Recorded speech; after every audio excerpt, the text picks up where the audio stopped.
Assalamualaikum warahmatullahi wabarakatuh. Perkenalkan, saya Mutiara Syawalia dari kelas 02 SIDP 002.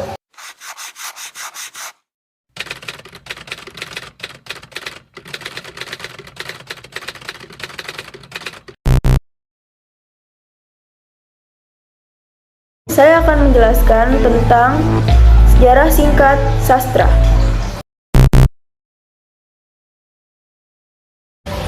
Pertama ada pengertian sejarah sastra.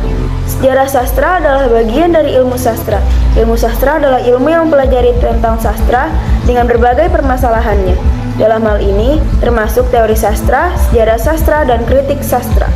Ruang cakupan sejarah sastra cukup luas, antara lain ada sejarah sastra suatu bangsa, sejarah sastra suatu daerah, dan juga sejarah sastra suatu kesatuan budaya, dan ada juga pula sejarah sastra jenis karya sastra.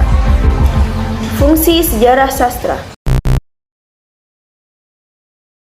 Secara garis besar, terdapat 3 fungsi utama dalam menggali sejarah sastra, baik bersifat global maupun lokal, yaitu yang pertama, ada sejarah sastra sebagai rekonstruksi masa lalu. Yang kedua, ada sejarah sastra sebagai catatan pengaruh karya sastra pada pembaca. Dan yang ketiga, sejarah sastra sebagai ilmu bagi pemaknaan sastra. Problematika penulisan sejarah sastra. Penulisan sejarah sastra sangatlah rumit dan kompleks. Hal itu disebabkan karena batasan atau pengertian sastra Indonesia sangatlah kabur. Kesulitan lainnya ialah walaupun usia sastra Indonesia belumlah sepanjang sastra negara lain, tetapi objek karya sangat berlimpah. Kelahiran dan periodisasi sastra Indonesia. Sastra Indonesia merupakan sastra yang dibuat di wilayah Indonesia sendiri, yang bahasa dasarnya adalah bahasa Melayu, di mana Indonesia adalah salah satu turunan dari Melayu.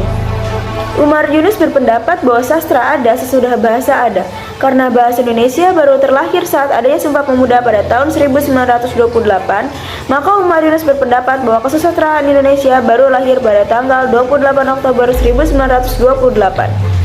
Beberapa pendapat periodisasi sastra Indonesia.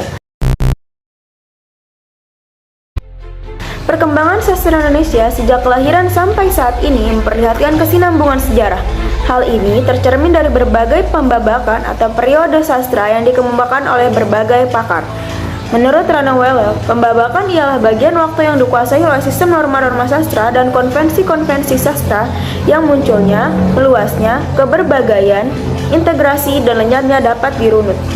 Periode sastra Indonesia terlihat berdasarkan bentuk, angkatan, dan yang terakhir ada tahapan. Ketiga perspektif ini menghasilkan pola penyajian yang berbeda.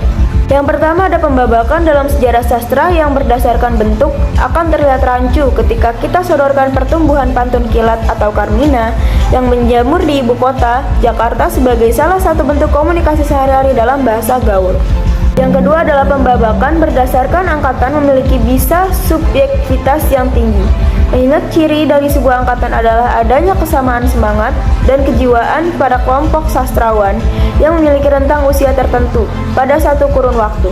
Maka, kerap yang terjadi adalah pemilihan sastrawan yang cukup produktif saja, tanpa memperhitungkan seberapa besar pengaruh karya-karyanya pada khalayak pembaca.